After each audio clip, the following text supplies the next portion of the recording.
Olá, para quem não me conhece ainda, eu sou a Beni Figueiredo Correia e meu professor orientador é o Dr. Márcio Borges Moreira. O tema da minha pesquisa é Efeitos da exposição de história em quadrinhos com topografia da comunicação agressiva, assertiva e passiva, e um pedido de desculpas sobre a atitude de universitárias.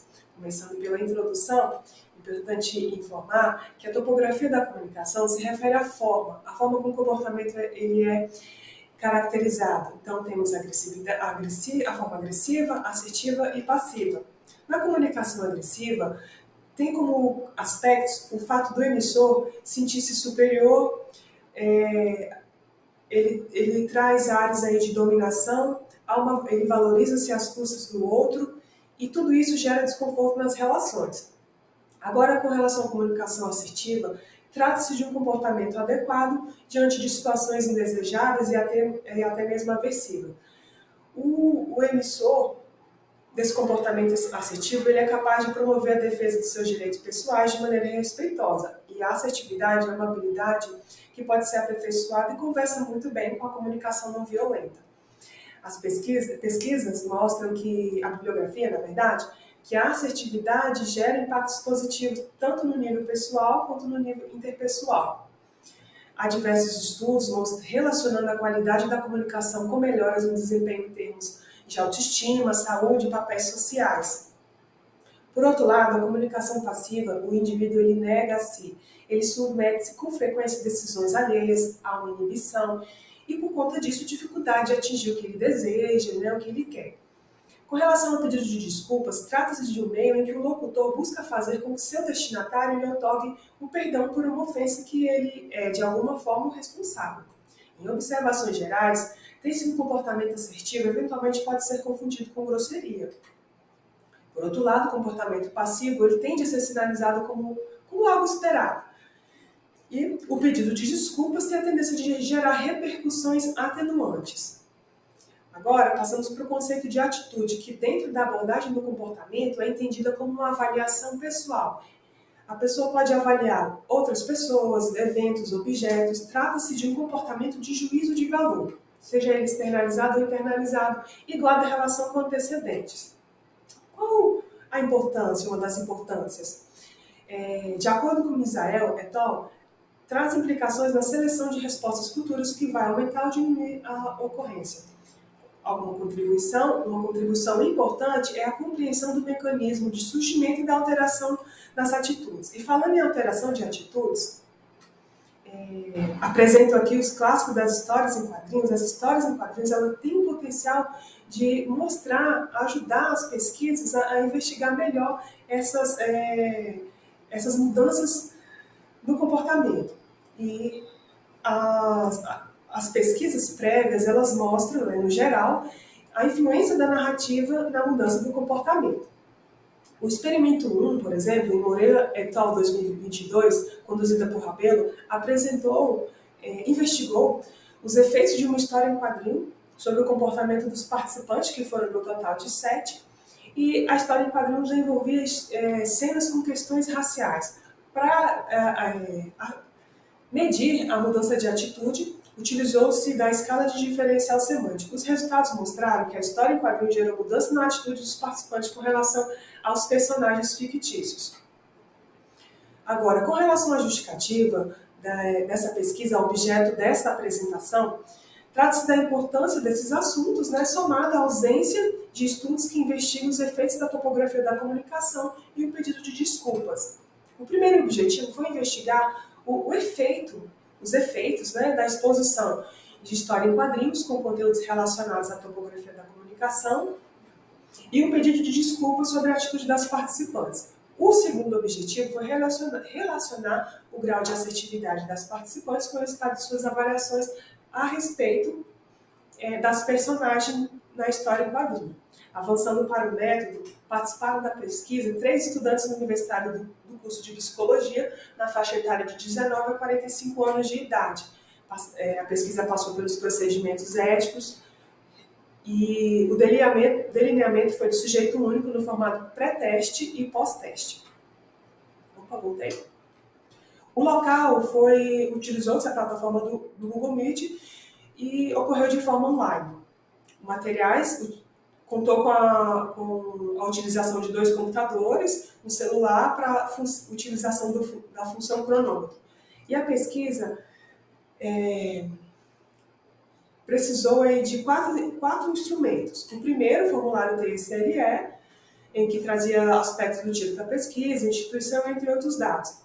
O terceiro instrumento se refere a 3 formulários relativos à escala de diferencial semântico, EDS. Essa escala de diferencial semântica ela é composta por 13 pares de pares de adjetivos com carga polarizada, sendo que 9 pares compõem o fator 1, que se chama avaliação, e o fator 2, chamado de potência, contempla aí 4 pares de adjetivos polarizados. Aqui está um exemplo do formulário EDS, que foi apresentado para participante. Então, ele continha a imagem do personagem fictício e abaixo os itens, uma escala de 1 a 7, em que o participante iria avaliar conforme o juízo de valor. Se ele entendesse, por exemplo, que essa personagem era alegre, ele poderia marcar o item 7. Passando por o item abaixo, tenso e relaxado, se ele entendesse que era uma avaliação mais próxima de tensa, por exemplo, poderia marcar o item 2. Certo? O próximo instrumento se refere aos slides da história em quadrinho, que foi elaborado por intermédio da plataforma Storyboard. Aqui constam as 3 personagens principais dessa história. A primeira é a Agnes, com a função agressiva, sigla CAG. A segunda, a Assunção, com a função assertiva, sigla CAS. E, por fim, a personagem Patrícia, com função passiva, sigla CPA. E também a história em quadrinhos contou com a colaboração de 2 figurantes, uma aluna chamada Soraya e a professora.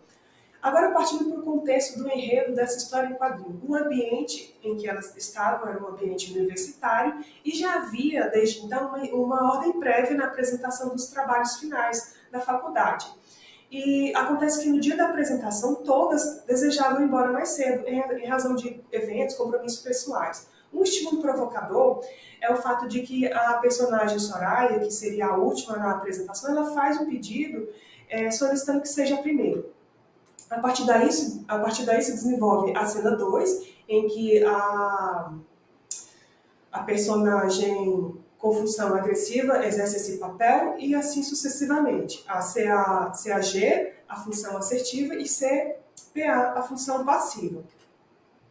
Já na cena 3 há um pequeno detalhe. A personagem CAG ela realiza um pedido de desculpas em razão dos comportamentos anteriores agressivos na cena anterior. E já as outras 2 personagens se mantêm no desempenho da comunicação assertiva, essa daqui, e essa continua na função passiva. O último instrumento é o formulário de escala de assertividade RATOS, a RAS. Aqui está um exemplo do formulário que foi apresentado para os participantes, bem similar à escala de assertividade, tem os itens abaixo, só que aqui a escala é de 1 a 6, em que 1 é extremamente diferente de mim e 6 extremamente parecido. E aí a gente tem as variações entre 1 e 6. Aqui está um exemplo de marcação. Agora, avançando para o procedimento, ele foi composto de 7 etapas. Na primeira etapa, se refere não tinha cenas. As participantes visualizaram apenas o rosto das personagens. E, na sequência, as avaliaram com a escala de diferencial semântico. No próximo passo, elas foram expostas à história em quadrinhos, contendo a cena 1 e a cena 2. Depois disso, elas tornaram a preencher o formulário de escala de diferencial semântico. Terminou, elas foram expostas à continuidade da história em quadrinho, dessa vez na cena 3. Ao finalizar, preencheram novamente o formulário de escala de diferencial semântico, que foi de igual teor nos outros 2 formulários anteriores. E, por fim, elas preencheram a escala de assertividade RAS. Agora, com relação aos resultados. Primeiramente, aqui está uma amostra de uma compilação dos dados. Na parte abaixo consta os adjetivos, os 13 pares polarizados. Aqui o fator 1, representa o fator 1, essa parte branca. Nessa parte assombreada cinza, o fator 2. Na lateral, as avaliações com pontuações de menos 3 a 3, a escala, Aqui, nessa legenda, representa em azul, pontilhado, a linha do pré-teste, em amarelo, contínuo, a linha do pós-teste 1, e em vermelho, contínuo, a linha do pós-teste 2. Bem, aqui é um exemplo de avaliação. Nesse caso, foi a avaliação da participante 1 com relação às 3 personagens. Agora vamos avançar para os dados de maneira geral. Quer dizer, geral não, específica. No pré-teste, com relação à avaliação da personagem CAG, temos o seguinte: no fator 1, as 3 participantes lançaram avaliações positivas no fator 1. E no fator 2, ela foi, de maneira geral, avaliada de forma negativa por P1 e P2. Lembrando que P2 se refere à participante, a segunda participante, e P3, a terceira participante. Com relação às avaliações de CAS, temos o seguinte: P1 e P2 avaliaram de forma positiva no fator 1, diferente de P3, que a avaliou negativamente. No fator 2, P1 e P2 continuaram avaliando positivamente, enquanto P3 lançou uma avaliação praticamente neutra. Com relação à personagem CPA, temos o seguinte: converge a avaliação positiva entre P1 e P2 no que se refere ao fator 1, e P3 diverge em uma avaliação que oscila entre os pontos menos 2 e 3. Isso tudo no fator 1. Agora, no fator 2, no geral, a avaliação restou negativa lançada pelas 3 participantes.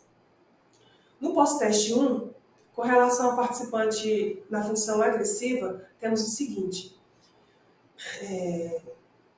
no fator 1, todas as participantes emitiram avaliações negativas no fator 1, e no fator 2, todas lançaram pontos positivos.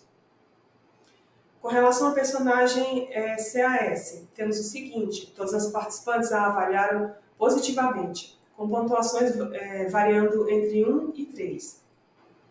No fator 2, no geral, a avaliação também restou positiva, mas com pontos variando entre menos 1 e 3. Com relação à personagem passiva, temos o seguinte: converge a avaliação de P1 e P3 com relação ao fator 1, que restou praticamente na parte positiva do gráfico. Já a linha de P3 apresentou oscilação entre os pontos menos 1 e 3.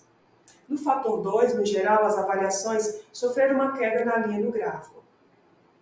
Por fim, no pós-teste 2, com relação à personagem CAG, temos o seguinte: houve variação nas avaliações no fator 1, de modo que para P1 a linha toca apenas um par de adjetivos positivos e os demais revezam entre pontuações neutras e negativas.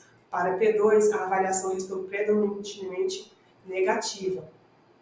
E para P3, predominantemente positiva no fator 1. No fator 2, essa personagem recebeu a avaliação positiva das 3 participantes. Com relação à participante CAS, ela permaneceu avaliada de forma positiva pelas 3 participantes do fator 1. No fator 2 também. Com relação à personagem CPA e no pós-teste 2, temos o seguinte: no fator 1, de modo geral, para P1 e P2, a avaliação situou-se em sua maioria no quadrante positivo do gráfico, sendo que para P3 situou-se na parte negativa. No fator 2, a avaliação de P2 e P3 converge restando no geral negativa, enquanto que para P1 restou mista. Agora, com relação aos resultados das participantes na escala de assertividade RATOS. O resultado mostra que a participante 3 é a mais assertiva entre elas, alcançando aí a pontuação 5, enquanto que P1 menos 32 e P2 menos 21. Com relação à discussão. Os resultados mostram a ocorrência de mudança de atitude das participantes em relação aos personagens fictícios de história em quadrinhos, desempenho da topografia da comunicação e do pedido de desculpas. Analisando a personagem CAG, temos o seguinte: independente do grau de assertividade das participantes, todas atribuíram, no geral, notas altas positivas para essa participante antes da exposição da história em quadrinho. Acontece que, na cena 2, quando ela desempenha a comunicação agressiva, ela recebe avaliações negativas. Depois, com a cena 3, em que ela realiza o pedido de desculpa, a avaliação registra melhora.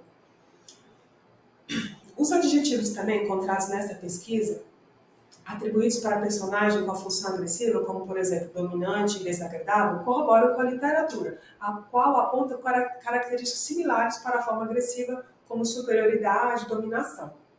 Além disso, os resultados das avaliações para os personagens no desempenho da comunicação agressiva replicam os dados da personagem com a mesma função na pesquisa de Rabelo no experimento 1.